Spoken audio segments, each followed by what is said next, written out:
டெல்லி அதிகாரத்துக்கும் மாநில உரிமைக்கும் இடையில தான் போராட்டம் என்று திமுக சார்பில் முன்வைக்கப்பட்ட போது அவர் அதெல்லாம் பிரச்சனை இல்லை, பாசிசமாவது பாயாசமாவது, பிரச்சனை என்பது என்ன அப்படின்னாக்கா பெண்களுக்கு பாதுகாப்பு இல்லை, போதை மருந்து நடமாட்டம், ஊழல், இதெல்லாம் தான் பிரச்சனை, மற்றதெல்லாம் இஷ்யூவே கிடையாது என்பது அவருடைய பிரச்சாரமாக இருந்தது.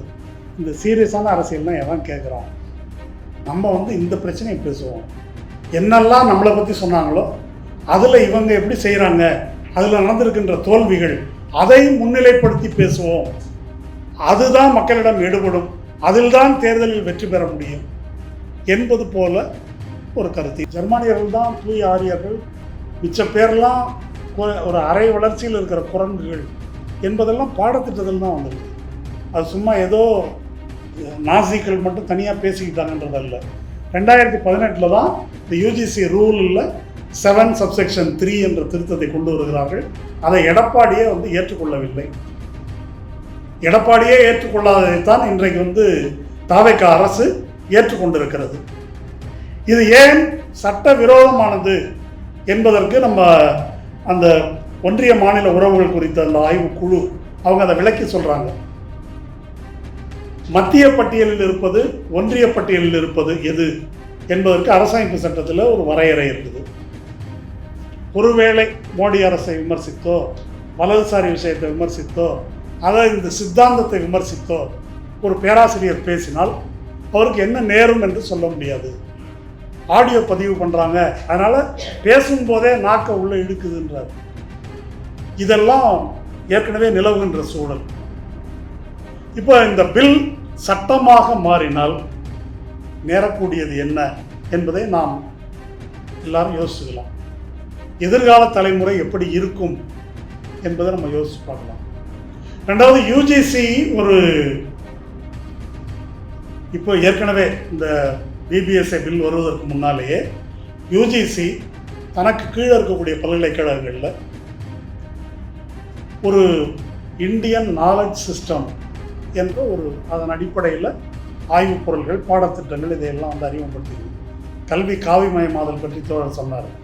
இப்போ மாநில பட்டியலில் ஒரு சட்டம் இயற்றி அது குடியரசுத் தலைவரின் ஒப்புதலை பெற்றுவிட்டால் அதற்கு பிறகு ஒன்றிய அரசு அதுக்குள்ளே தலையிட முடியாது என்பதுதான் ஆர்டிகல் 254(2).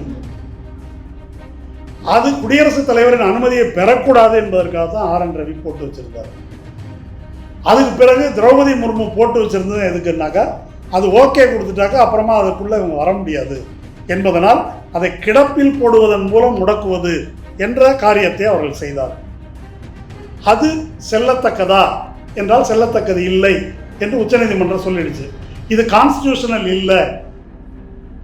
யுஜிசி ஆக்ட் என்று அவர்கள் உருவாக்கி இருக்கிற, ஒன்றிய அரசு உருவாக்கி இருக்கக்கூடிய சட்டம், அந்த சட்டமே என்ன சொல்லுது அப்படின்னு சொன்னால், coordination and determination of standards, ஒருங்கிணைப்பதும் தரத்தை நிர்ணயம் செய்வதும். இதற்கு மேலே துணைவேந்தர் நியமனம் குறித்து அந்த ஆக்ட் எதுவும் சொல்லவில்லை.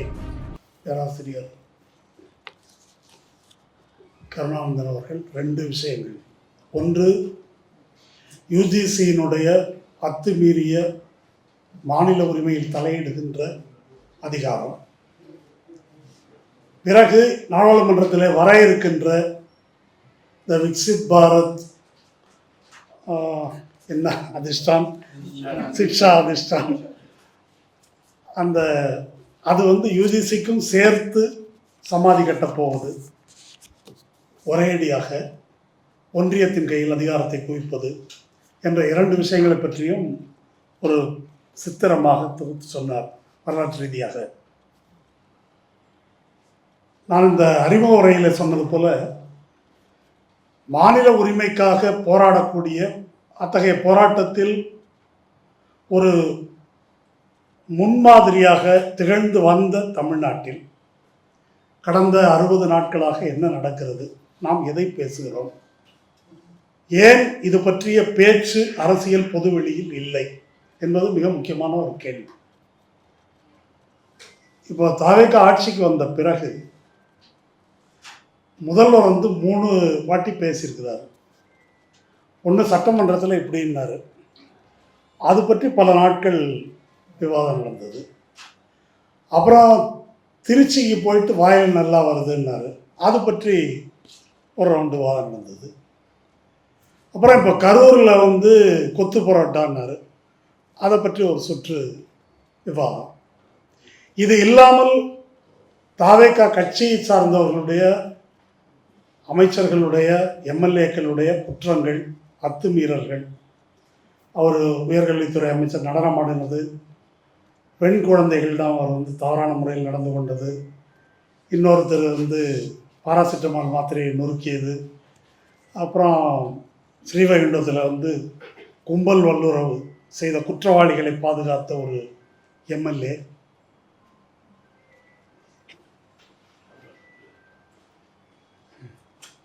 இப்படி பல குற்றச் செயல்கள் குறித்து. இப்போ அடுத்தது லாக்அப் மரணங்கள், படுகொலைகள், இந்த விஷயங்கள் வந்து விவாதிக்கப்படுகின்றன. இந்த விஷயங்களை விவாதிக்கக்கூடாதா என்றால் கட்டாயம் விவாதிக்கணும். ஆனால் இதற்குள்ளேயே அரசியல் விவாதம் என்பது அமிழ்த்தப்படுகிறது.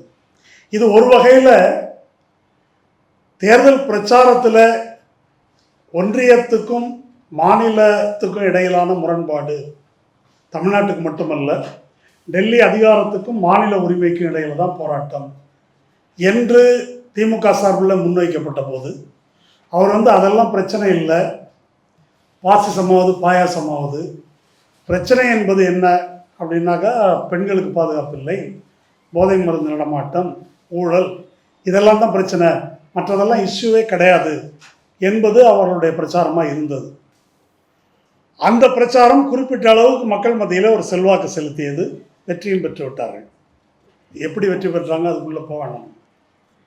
இப்போ இந்த தேர்தல் வெற்றிக்கு பின்னால் இந்த மாநில உரிமை குறித்த அரசியல், அதாவது பாசிச எதிர்ப்பு அரசியலை பேசுவதா வேண்டாமா? பேராசிரியர் குறிப்பிட்டது போல இப்போ ஆட்சியில் பங்கு, அதிகாரத்தில் பங்கு போயிடுச்சு. ஆனால் இதை யார் பேசுவது, பேசணுமா வேண்டாமா என்ற கேள்விக்கு ஏறத்தாழ நான் அறிந்த வரையில் திராவிட முன்னேற்ற கழகத்தின் ஆதரவாளர்கள் கூட அதெல்லாம் வேணாங்க, இந்த சீரியஸான அரசியல்னால் எவன் கேட்குறான், நம்ம வந்து இந்த பிரச்சனையை பேசுவோம், என்னெல்லாம் நம்மளை பற்றி சொன்னாங்களோ அதில் இவங்க எப்படி செய்கிறாங்க, அதில் நடந்திருக்கின்ற தோல்விகள், அதை முன்னிலைப்படுத்தி பேசுவோம், அதுதான் மக்களிடம் எடுபடும், அதில் தான் தேர்தலில் வெற்றி பெற முடியும் என்பது போல ஒரு கருத்து. இன்றைக்கி இந்து நாளேட்டில் ஒரு நடுப்பக்க கட்டுரை வந்துருக்குது. அந்த நடுப்பக்க கட்டுரை என்ன சொல்லுதுன்னா, ஜென்சியினுடைய மொழி பேர், அந்த மொழியை ரொம்ப எஃபெக்டிவாக வந்து தாவேகா கையாண்டிருக்கிறதுன்னு போற்றி எழுதப்பட்டது இந்த கட்டுரை. அது வெறும் மொழி பற்றிய பிரச்சனை அல்ல, என்ன பாலிட்டிக்ஸ், அந்த அரசியலுடைய உள்ளடக்கம் என்ன, அந்த உள்ளடக்கம் ஏதோ சரியாக இருந்தது போல சித்தரிக்குது. அப்போது இந்த அரசியல் நீக்கம் செய்யப்படும் நிலைக்கு ஒரு முற்போக்கு சாயம் வந்து உருவாக்கப்படுது.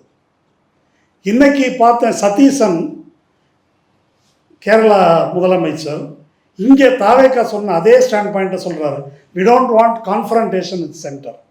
யார்? காங்கிரஸ் முதலமைச்சர். இன்றைக்கி அந்த இந்து கட்டுரையில் ஒரு முக்கியமான point, Gen Z doesn't want confrontation. இளம் தலைமுறை ஒரு மோதல் அரசியலை விரும்பவில்லை. இது வந்து ஒரு நரேட்டிவ், இது ஒரு பார்வை. உரிமைக்கு போராட வேண்டாம், அட்ஜஸ்ட் பண்ணி போனோம், அதுதான் ஜென்சியின் விருப்பம், அதுதான் இளம் தலைமுறையின் விருப்பம். அதாவது போராடுவது என்பதே பழைய பாணி அரசியல், எதிர்நிலையில் நின்று பேசுவது என்பதே பழைய பாணி அரசியல், காலாவதியானது, கிரிஞ்சு என்பது போல ஒரு சித்திரத்தை உருவாக்கி கொண்டிருக்கிறார்கள். அப்போ இதை எப்படி பார்ப்பது? இது இல்லாமல் ஹெட்லைன் மேனேஜ்மெண்ட்ன்றது இந்த கட்சி செய்து வருகிறது, எப்படி திசை திருப்புவதற்கான வேலைகளை. இது வந்து மோடிகிட்டேருந்து அவங்க கற்றுக்கிட்டதா நம்ம எடுத்துக்கலாம். இந்த சூழலில்தான் அதிகாரத்தை ஒன்று குவிக்கின்ற இந்த மோடி அரசினுடைய நடவடிக்கை எந்த விதமான கேள்வியும் இல்லாமல், தடையும் இல்லாமல் அரங்கேறி கொண்டிருக்கிறது. டீலிமிட்டேஷன் பற்றி தமிழக அரசு சார்பாக, திராவிட முன்னேற்ற கழகம் சார்பாக சீரியஸான முன்னெடுப்புகள் எடுக்கப்பட்டன. நாட்டளவில் எல்லா கட்சிகளையும் கூட்டி இது ஒரு பிரச்சனையாக பேசியிருக்கிறோம். வக்ஃபில் அது மாதிரி பேசியிருக்கிறோம். ஆனால் இப்போ அது போல் பேசவில்லை. இந்த ஒன்றியத்தில் வந்து அதிகாரத்தை குவிப்பது என்பது அப்படி போகுது. ஏன் ஒன்றியத்தில் அதிகாரத்தை குவிக்கிறார்கள்? பேராசிரியர் சொல்லும்போது இந்த அதிகார வர்க்கம் யூஜிசியில் அமர்ந்திருக்கக்கூடிய ஆதிக்க சாதிகளைச் சேர்ந்த அதிகார வர்க்கத்தினுடைய இயல்பான சிந்தனை முறையே அப்படி தான் இருக்குது, அதிலிருந்து இது வருது அப்படின்றது ஒரு பாயிண்ட் சொன்னார். ஆனால் பிஜேபி ஏன் இதை செய்கிறது யோசித்து பார்த்தால் ஒரு 35 விழுக்காடு வாக்கு வாங்கியிருக்கிறாங்க. ஒரு இஸ்லாமிய எதிர்ப்பு, முஸ்லீம்கள் எதிர்ப்பு, இந்து மதவெறி அரசியல் அப்படின்றது ஒரு பாயிண்டில் ஒரு ஸ்டாச்சுரேஷன் பாயிண்ட் வந்துருச்சு. அது ஒரு 35 விழுக்காடு வாக்குக்கு மேலே அது தாண்ட மாட்டேங்குது. அது ஓரளவு அவர்கள் நிலைநாட்டி இருக்கிறார்கள் எல்லா இடத்துலையும். அதுக்கு மேலே அது கடந்து செல்ல மறுக்கிறது. இப்போ அதுக்கு மேலே என்ன செய்வது? அது கருத்தியல் ரீதியாக ஒரு வெல்ஃபேர் ஸ்டேட், மக்கள் நல அரசு என்பதை முன்வைக்கக்கூடிய திராவிட மாடலாக இருக்கட்டும், அல்லது சிபிஎம் கட்சியினுடைய அரசாக இருக்கட்டும், அதை வந்து கருத்தியல் ரீதியாக அவர்களால் மோதி முறியடிக்க முடியவில்லை வலதுசாரி அரசியலை வைத்துக்கொண்டு. அப்போ என்ன செய்ய வேண்டியிருக்குதுன்னாக்கா, அதிகாரத்தின் மூலமாக இதை நிலைநாட்ட வேண்டியிருக்கிறது. அதைத்தான் இந்த யூஜிசியில் அவர்களுடைய நடவடிக்கையாக இருக்கட்டும், இப்போ வரக்கூடிய பிபிஎஸ்ஏ இருக்கு இல்லையா, அந்த புதிதாக வர இருக்கின்ற அந்த சட்டமாக இருக்கட்டும், அதைத்தான் அவர்கள் செய்ய விரும்புகிறார்கள். இந்த ஒன்றியத்தில் அதிகாரத்தை குவிப்பது என்பது அவர்களுடைய பார்வையில் ஒரு வாதத்துக்கு எடுத்துக்கொண்டால் அது நேர்மறையான விளைவுகளை எப்போதாவது ஏற்படுத்தி இருக்கிறதா, அப்படி ஏற்படுத்திய அனுபவம் இருக்கிறதா என்றால் கிடையாது. தமிழ்நாடு கிராஸ் என்ரோல்மெண்ட் ரேஷியோவில் அல்லது தமிழ்நாடு, கேரளா போன்ற மாநிலங்கள் அடிப்படை கல்வி கட்டமைப்பை உருவாக்குவதில், கல்வி அறிவை பரப்புவதில் முன்னணியில் இருக்குது. ஒன்றிய அதிகாரம் என்பதை குவித்து வைத்துக் கொண்டிருக்கின்ற காங்கிரஸோ பாரதிய ஜனதா கட்சியோ அதை செய்யவில்லை. ஏன் ஏன் இங்கே நடந்தது, ஏன் அங்கே நடக்கவில்லை? ஒரே விதமான சட்டங்கள் தான் அமலில் இருந்திருக்குது. அவங்க ஏன் செய்யலை, இங்கே ஏன் செய்தார்கள் என்றால் அதற்கு 3 காரணங்கள் சொல்லலாம். ஒன்று, இதை செய்வதற்கான ஒரு சோஷியல் மூமெண்ட், சமூக இயக்கம் இங்கே இருந்தது. அது கேரளாவின் பொதுவுடைமையார் இயக்கமாக இருக்கட்டும் அல்லது தமிழ்நாட்டில் திராவிட இயக்கமாக இருக்கட்டும், சமூக நீதியை முன்வைத்து போராடுகின்ற ஒரு 100 ஆண்டு பாரம்பரியம் உள்ள ஒரு இயக்கம் இருக்குது. அது ஒரு அரசியல் இயக்கமாக வந்து சோஷியல் ஜஸ்டிஸ் என்பதை தன்னுடைய அரசியலாக முன்வைத்து அந்த திட்டங்களை நிறைவேற்றுகின்ற நிலைமை இங்கே இருந்தது 67க்கு பின்னால். இது 2வது. 3வது, இதை செய்யக்கூடிய அட்மினிஸ்ட்ரேஷன் இந்த இடங்கள்ல இருந்தது, நிர்வாகம். இது 3மே அவர்களிடம் இல்லை அப்படின்றது தான் வந்து பிரச்சனை. இதை சரி செய்வதற்குத்தான், இதை தாண்டிய தன்னை நிலைநாட்டிக் கொள்வதற்குத்தான் இதை வந்து இந்த சட்டங்களை, யூஜிசி அதிகாரத்தை குவிப்பதையோ மற்றதையோ வந்து அவங்க செய்கிறாங்க. இந்த விஷயங்கள் குறித்து பேசாமல் இருப்பதற்கு தான் இந்த அரசியல் நீக்கம் என்பது செய்யப்படுகிறது.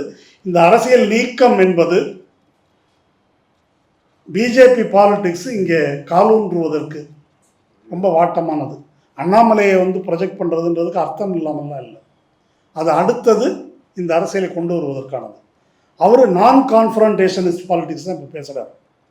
நான் திமுகவை திட்டமாட்டார், அண்ணா திமுகவை திட்டமாட்டார், தாவேகாவை பற்றி ஒரு வருஷம் பேச மாட்டார்.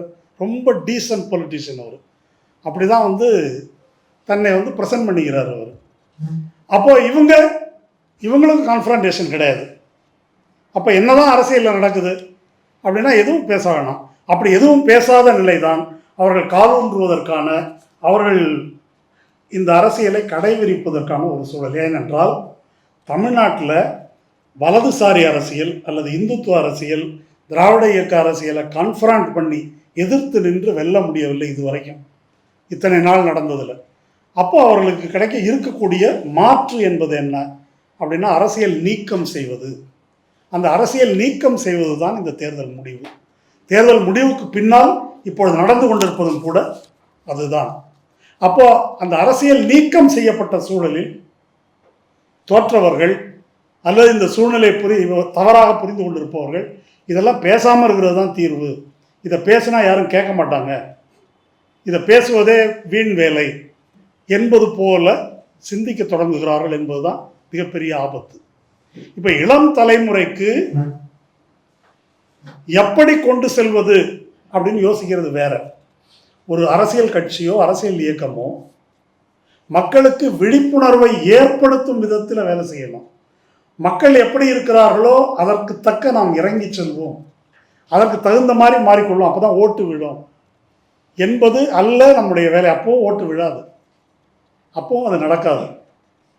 அப்போ அந்த காரியத்திலிருந்து பின்வாங்குவதற்கு அதில் அவநம்பிக்கை ஏற்படுத்துகின்ற ஒரு சூழல் திட்டமிட்டு பரப்பப்படுகிறது என்பதால் இதை இந்த விஷயத்தை பற்றி நம்ம பேசுவதற்கு முன்னால் இதை திரும்ப திரும்ப நாம் மனதில் தெளிவுபடுத்திக்கணும். இந்த யூஜிசி விவகாரம் பற்றி குறிப்பாக திராவிட முன்னேற்ற கழக அரசு அமைத்த ஒன்றிய மாநில உறவுகள் குறித்து ஒரு குழு ஒன்று போட்டாங்க. ஜஸ்டிஸ் குரியன் ஜோசப் தலைமையிலான குழு. அதனுடைய உறுப்பினரான அசோக் வர்தன் ஷெட்டி அவர் சமீபத்திய ஃப்ரண்ட்லைன் நாளேட்டில் இதை பற்றி ஒரு நீண்ட கட்டுரை எழுதியிருக்காரு. அது இல்லாமல் டிடி நெக்ஸ்ட் என்ற இதில் தொடர்ந்து ஒரு தொடர் கட்டுரையாக ஃபெடரலிசம் இந்த கொஸ்டின்ஸ் எல்லாம் பற்றி தொடர்ந்து எழுதுகிறார். அதில் இதை பற்றி அவர் விரிவாக இந்த இஷ்யூவை பற்றி அவர் கையாண்டிருக்கிறார். இந்த யூஜிசி என்பது பேராசிரியர் கருணானந்தன் சொன்னது போல் 56 தான் இதை உருவாக்குறாங்க. அவசர நிலை காலத்தில் கல்வி கன்கரண்ட் லிஸ்ட்டுக்கு ஒத்திசைவு பட்டியலுக்கு கொண்டு வரப்படும் வரை இது அப்படி தான் இருக்குது பொதுவில். இந்த காலகட்டத்தில் என்ன தவறாயிடுச்சு, அதுக்கப்புறம் இவர்கள் என்ன முன்னேற்றத்தை காட்டுகிறார்கள், எதற்காக இந்த மாற்றம் அப்படின்னு அவங்க அதை சொல்லியிருக்கிறாங்களா என்பதுதான் கேள்வி. அப்படி ஒரு விளக்கத்தை ஆதாரங்களோடு தரவுகளோடு அவர்கள் விளக்கியதில்லை. 2018 தான் இந்த யூஜிசி ரூலில் 7(3) என்ற திருத்தத்தை கொண்டு வருகிறார்கள். அதை எடப்பாடியே ஏற்றுக்கொள்ளவில்லை. எடப்பாடியே ஏற்றுக்கொள்ளாததைத்தான் இன்றைக்கு தாவேக அரசு ஏற்றுக்கொண்டிருக்கிறது.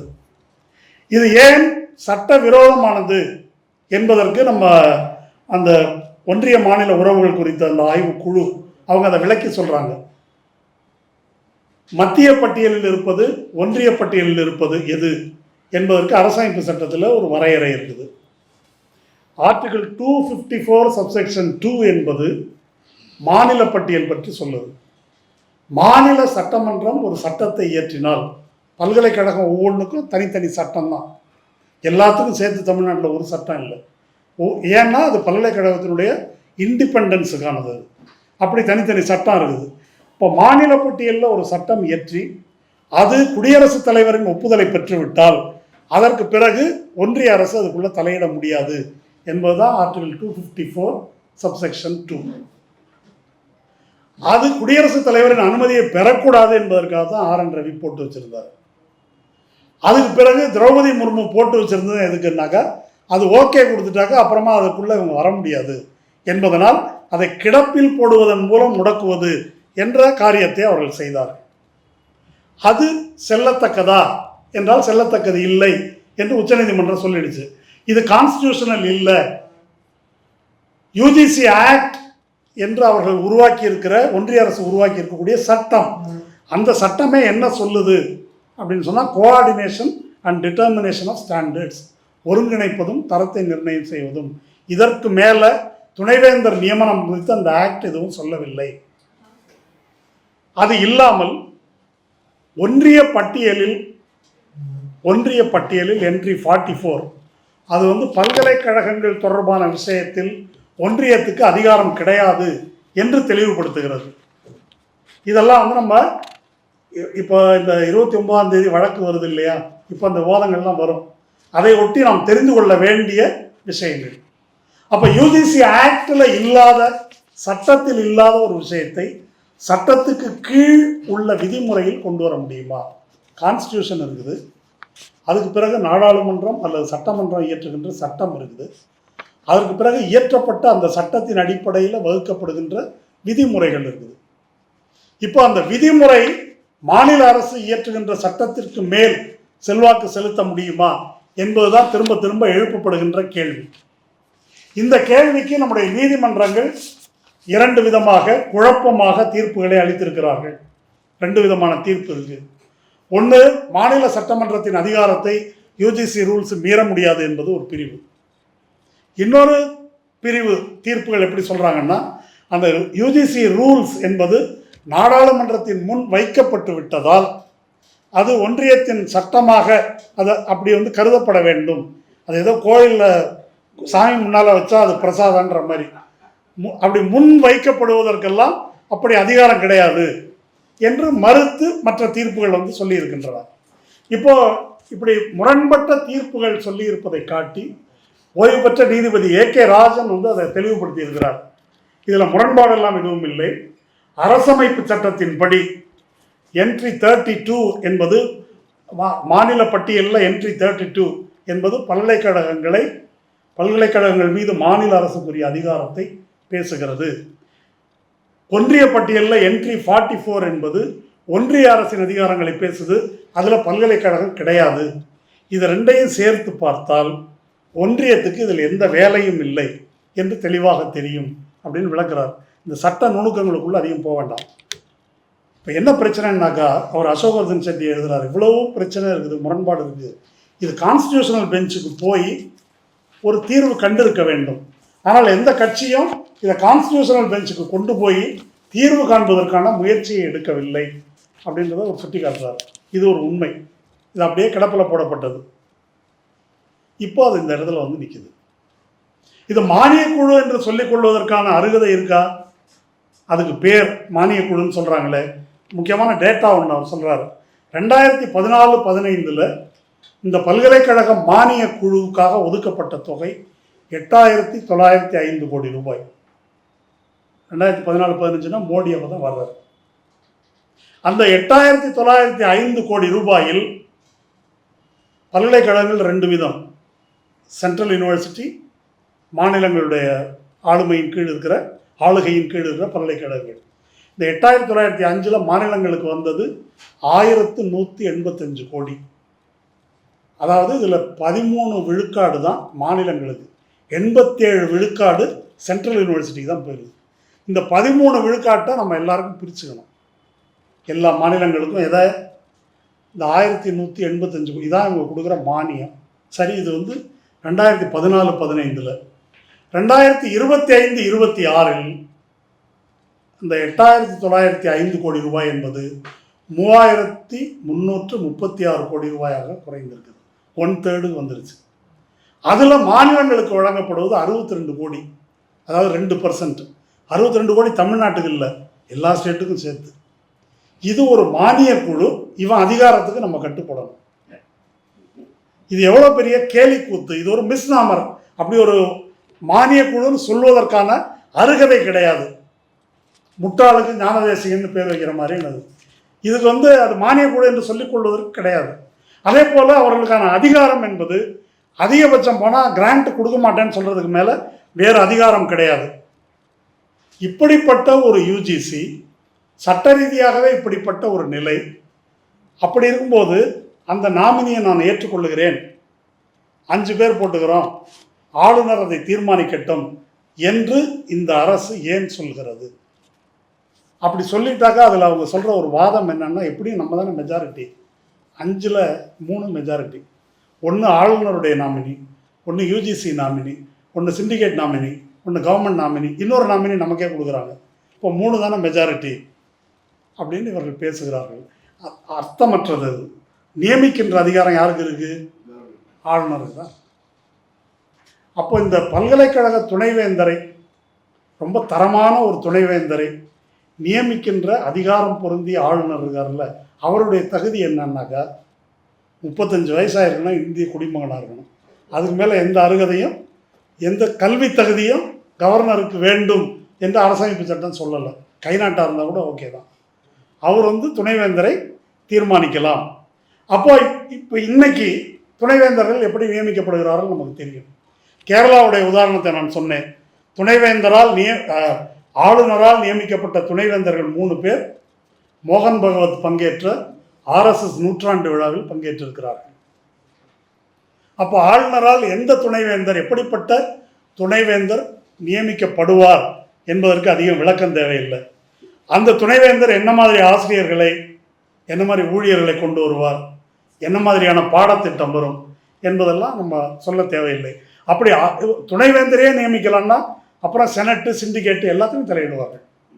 எல்லாவற்றிலும் அவர்கள் தலையிட முடியும் என்பதுதான் நிலை. இப்போ இந்த நிலைக்கு ஏற்றுக்கொள்வதை நோக்கித்தான் தற்போது தாவேகா அரசு கொண்டு வர இருக்கின்ற இந்த சட்ட திருத்தம் வழிவகுக்குது. இதை பற்றி ஏன் அதிகம் பேசணும்னா, இப்போ கூட்டணி கட்சின்னு கொஞ்சம் பேர் போயிருக்கிறாங்க. இவங்கெல்லாம் அந்த கேபினெட்டில் இதுவரைக்கும் யாரும் பேசலைங்க. நான் சொல்வது போல் எஸ்எஃப்ஐ ஒரு அறிக்கை விட்டுருக்குறாங்க. இதுவரைக்கும் ஒருவேளை தவறாக இருந்து திருத்தலாம்.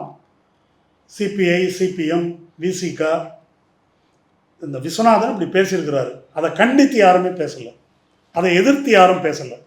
என்றால் இன்னைக்கு செய்தி என்னென்னா, சிபிஐயும் கேபினெட்டில் பங்கேற்க போகுது அப்படின்ற மாதிரி ஒரு செய்தி உலா வருது. அது எவ்வளோ உண்மைன்னு தெரியல.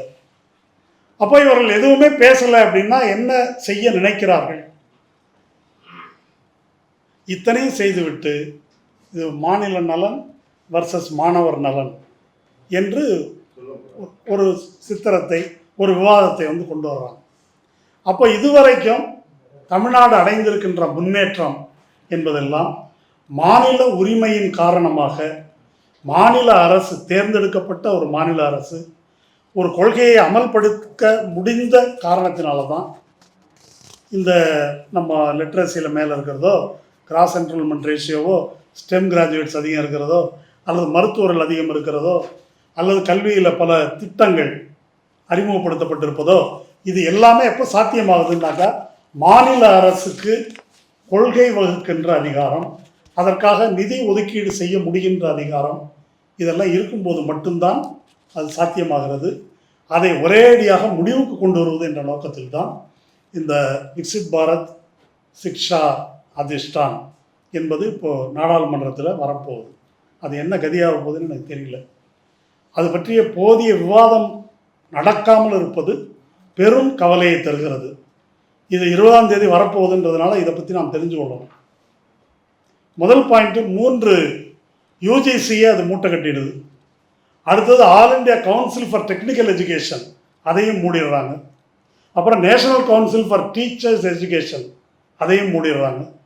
அடுத்தது கவுன்சில் ஃபார் ஆர்கிடெக்சர், அதையும் மூடிடுறாங்க. இதெல்லாம் கிடையாது, எல்லாம் சேர்ந்து ஒரே அமைப்பு.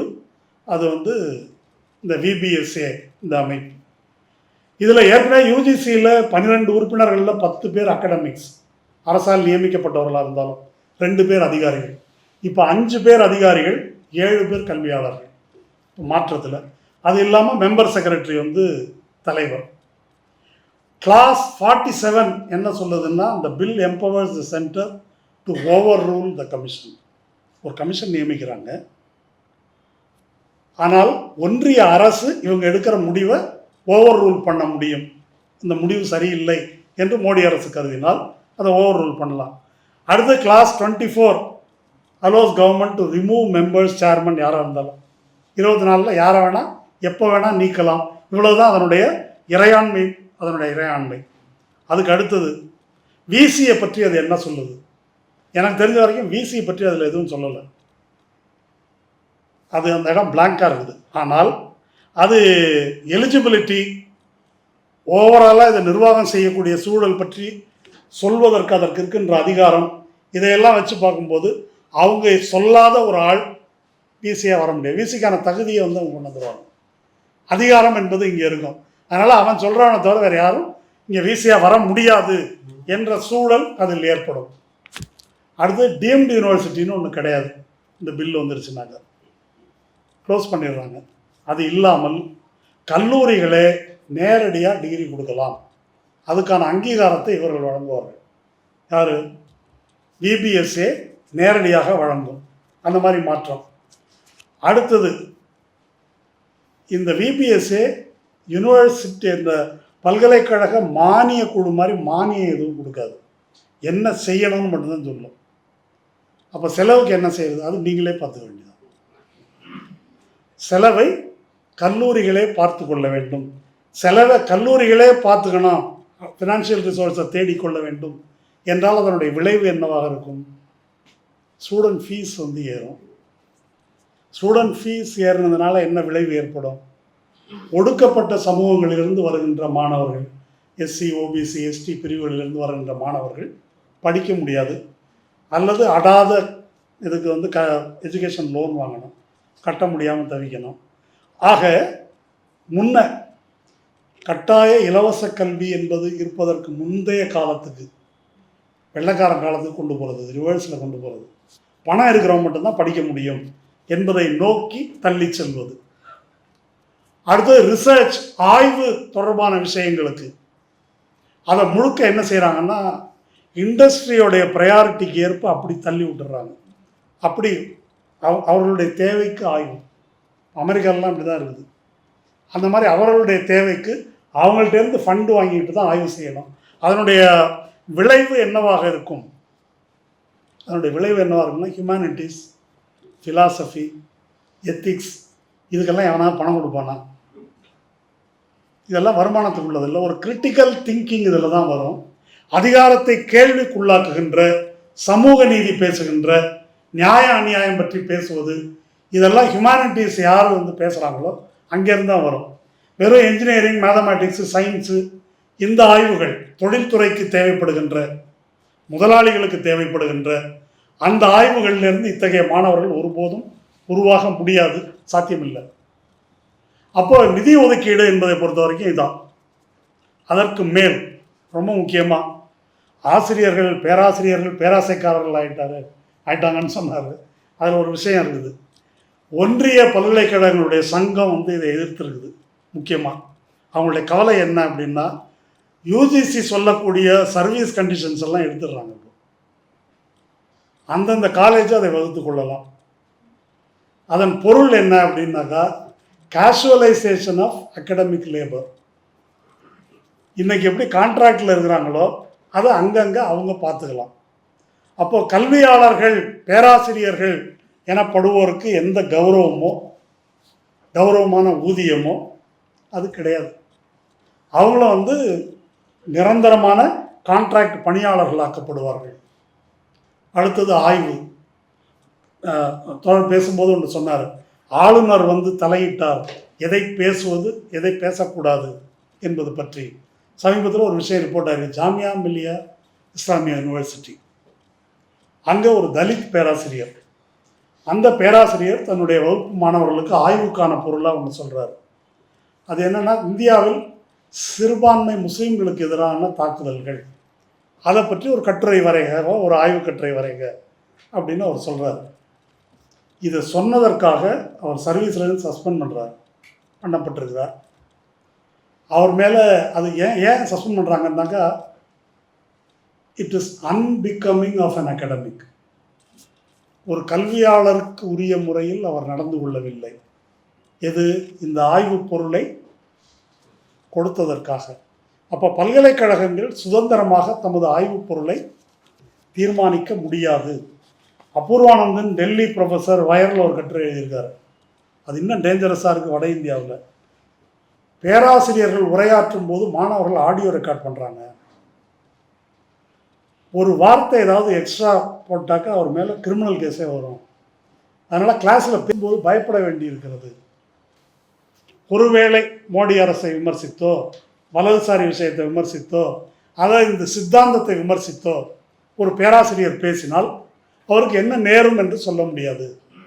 ஆடியோ பதிவு பண்ணுறாங்க, அதனால் பேசும்போதே நாக்க உள்ளே இழுக்குதுன்றார். இதெல்லாம் ஏற்கனவே நிலவுகின்ற சூழல். இப்போ இந்த பில் சட்டமாக மாறினால் நேரக்கூடியது என்ன என்பதை நாம் எல்லாரும் யோசிச்சுக்கலாம். எதிர்கால தலைமுறை எப்படி இருக்கும் என்பதை நம்ம யோசிச்சு பார்க்கலாம். ரெண்டாவது, யூஜிசி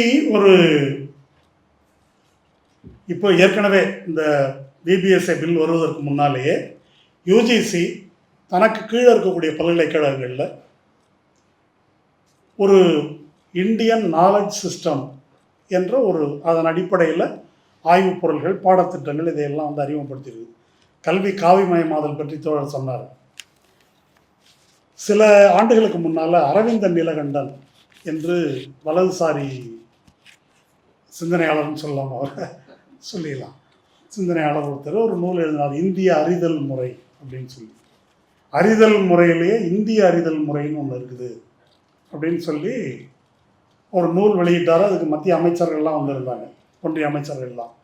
இப்போது இது இந்தியன் நாலெட்ஜ் சிஸ்டம் அப்படின்னா என்ன, இந்தியன் நாலெட்ஜ் சிஸ்டம் அப்படின்னு ஒன்று இருக்குதா அப்படின்னா என்ன என்பதற்கு எந்த விளக்கமும் சொல்லப்படவில்லை. ஆனால் இதற்கு கீழே யூஜிசி 18 கோர்ஸ் அறிமுகப்படுத்தியிருக்கிறாங்க, பல்கலைக்கழக மானிய குழு. எதுன்னு நான் சொல்கிறேன். It recommends incorporating elements of India's traditional knowledge in the curriculum in areas including mathematics, astronomy, philosophy, yoga, architecture, medicine, agriculture, engineering, linguistics, literature, sports, games, governance, polity, conservation. இது எல்லாத்துலேயும் பாரம்பரிய இந்திய ஞானம், அல்லது ஜெயமோகன் சொல்கிற மாதிரி இந்திய ஞான மரபா, ஞான மரபு, அதை பாடத்திட்டத்தில் கொண்டு வந்திருக்கிறாங்க. அதில் ஐஐடி அதில் 27 ரிசர்ச் இது வரைக்கும் போயிருக்குது. 2 வருஷம் 20 லட்ச ரூபா பணம் கொடுக்குறாங்க. என்ன ஆய்வு செய்வதற்கு? இது எந்தெந்த ஐடியிலாம், IIT Mandi, IIT Madras, IIT Gandhinagar, இதெல்லாம் நடந்திருக்குது. தலைப்பு என்ன அப்படின்றது ரொம்ப முக்கியம். தலைப்பு ஐஐடி மாண்டியில் முக்கியமான தலைப்பு மறுபிறவி பற்றி. கான்ஷியஸ்னஸ் அண்ட் வெல்பீயிங், அதில் ரீஇன்கார்னேஷன் என்பது ஒரு ஆய்வுக்கான ஐஐடி தலைப்பு. அது என்னங்க ரீஇன்கார்னேஷன்லாம், மறுபிறப்பெல்லாம் ஒரு ஆய்வு பொருளாக வைக்கலாமா அப்படின்ற கேள்விக்கு ஒரு அருமையான பதில் சொல்லியிருக்கிறாங்க. குவாண்டம் ஃபிசிக்ஸ் வந்தபோது அதையே சூடோ சயின்ஸுன்னு அப்போ சொன்னாங்க. அதுபோல் மறுபிறப்பையும் இன்றைக்கி நீங்கள் சூடோ சயின்ஸுன்னு சொல்கிறீங்க. இது பற்றியும் ஆய்வு செய்யுங்க, இருக்கலாம்ல. இது ஒரு இன்னொரு அறிதல் முறை. இது முன்ன பின்னவீனத்துவ கோஷ்டி இது மாதிரி பேசிகிட்டு இருந்தாங்க பிலசாபிக்கலாக. இது ஒரு அறிதல் முறை. இது ஐஐடியில் நடக்கிற ஆய்வு. அடுத்து யூஜிசி அண்டர் கிராஜுவேட் கோர்ஸில் நாரத புராணத்தில் இருக்கக்கூடிய கணிதம் மற்றும் ஜாமெட்ரி, இது யூஜிசி கோர்ஸுக்கு இது. அடுத்தது அதே யூஜிசி கோர்ஸுக்கு பஞ்சாங்கம், அதாவது இந்தியன் கேலண்டர். வெறும் பஞ்சாங்கம் மட்டும் இல்லை, அன்னைக்கு எப்படி எல்லாம் கணிச்சாங்க அது மட்டும் இல்லை, நல்ல நேரம் குறிப்பது பற்றி, ஆஸ்பீஷியஸ் டைம் குறிப்பது, அது இருக்குது. அடுத்து கெமிஸ்ட்ரி கரிக்குலம். அது எப்படி தொடங்குதுன்னா சரஸ்வதி வந்தனத்தோடு தொடங்குது. சரஸ்வதிக்கும் கெமிஸ்ட்ரிக்கும் என்ன தொடங்குது தெரியல. அது சரஸ்வதி வந்தனத்தோட தொடங்குது.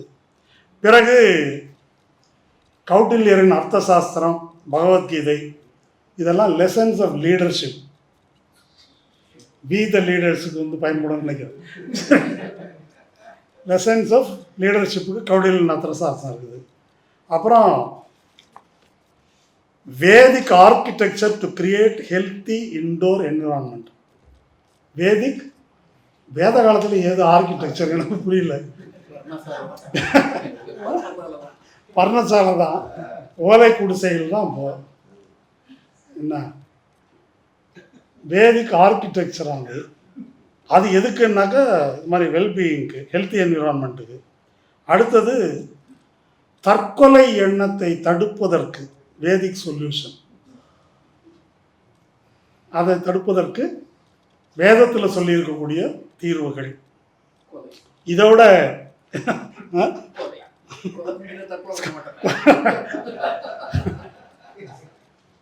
அடுத்தது இதெல்லாம் சிரிக்கிறோம், இத்தனையும் கோர்ஸு நடைமுறையில் இருக்குது.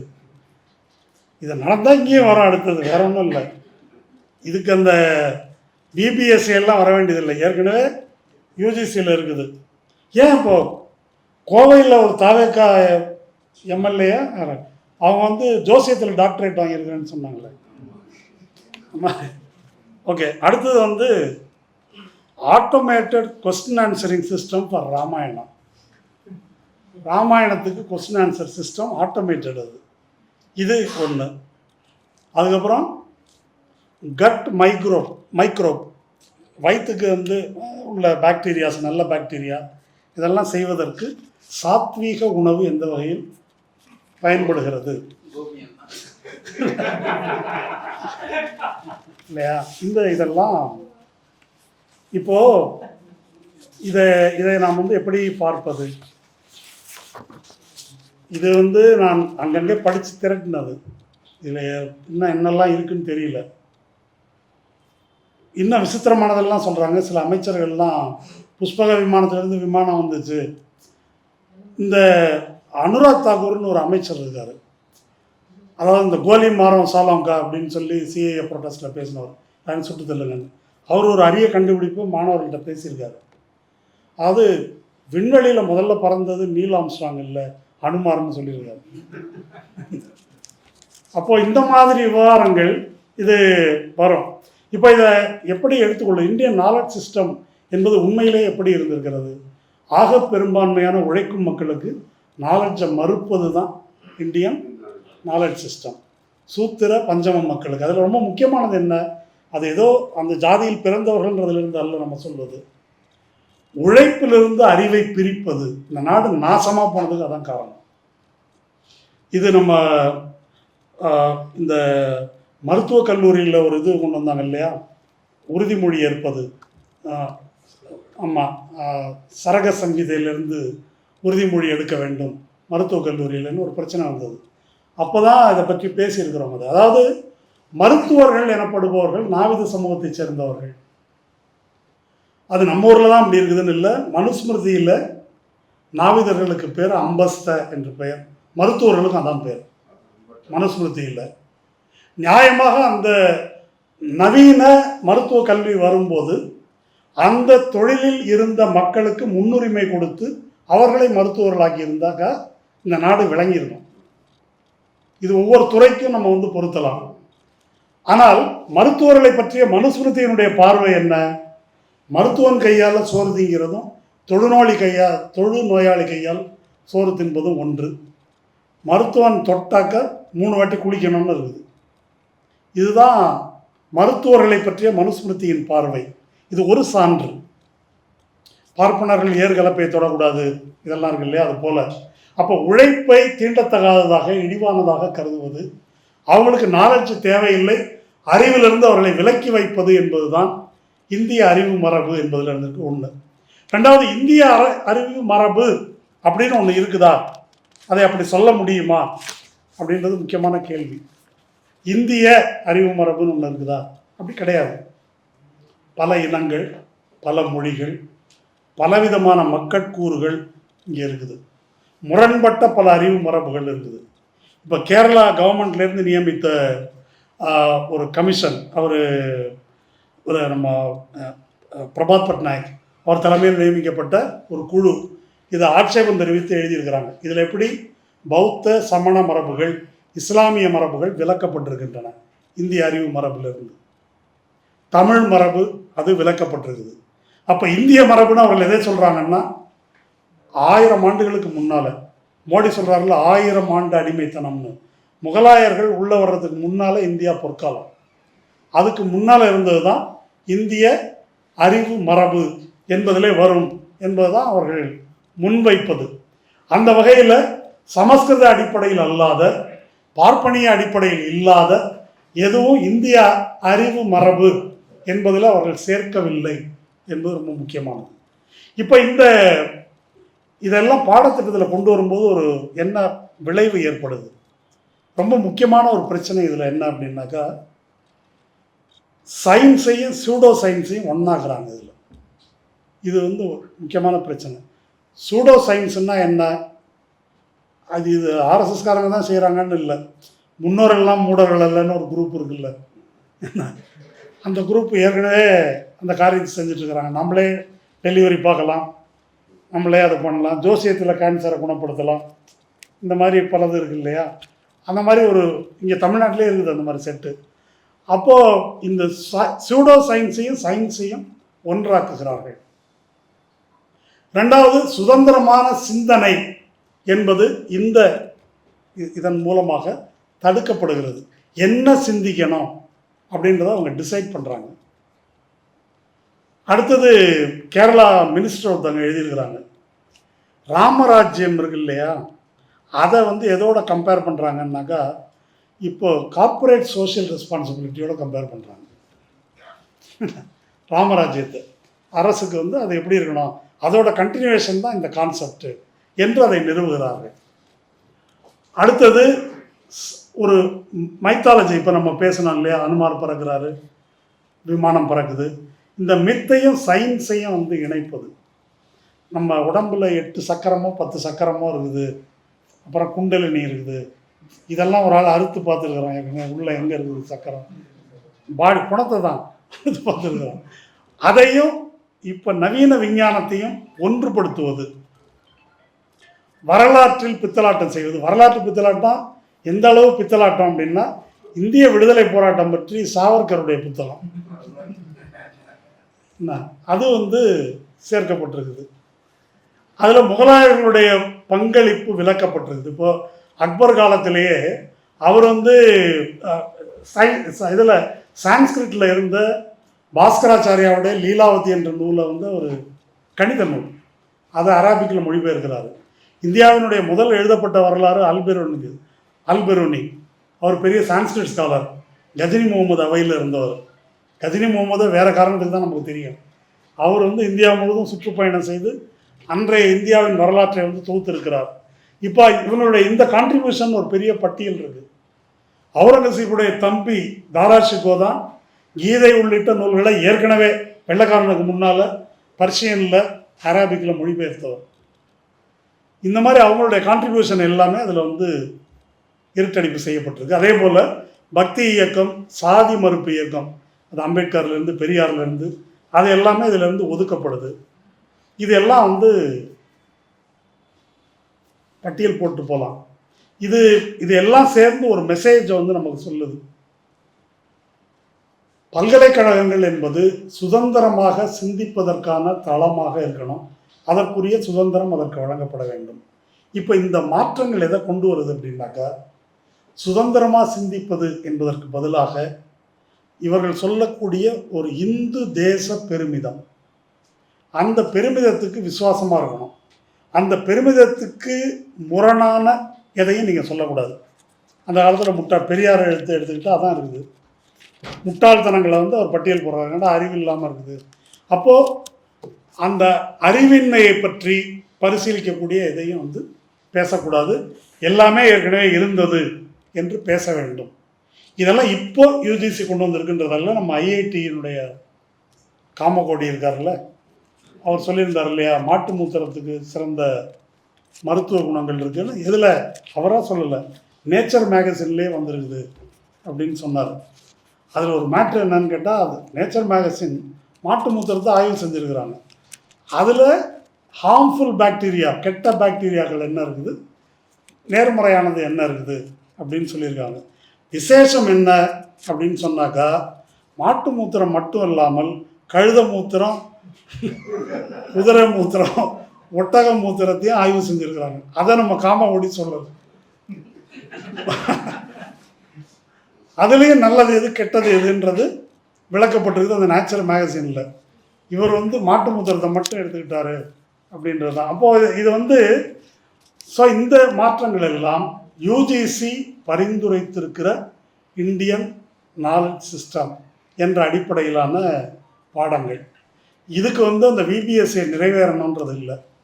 நம்முடைய உயர்கல்வித்துறை அமைச்சர் விஸ்வநாதன் சொன்னது போல், இங்கே அவர் கவர்னர் துணைவேந்தரை நியமிச்சிட்டாக்க ஆட்டோமேட்டிக்காக இதெல்லாம் வந்துடும்.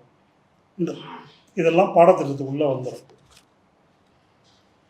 இந்த நிலைமை, அதாவது இந்த நிலைமையை நாம் எதிர்கொள்ள வேண்டியிருக்கும் என்பதை தமிழ்நாட்டு மக்களுக்கு, மாணவர்களுக்கு இதை சொல்லணும்.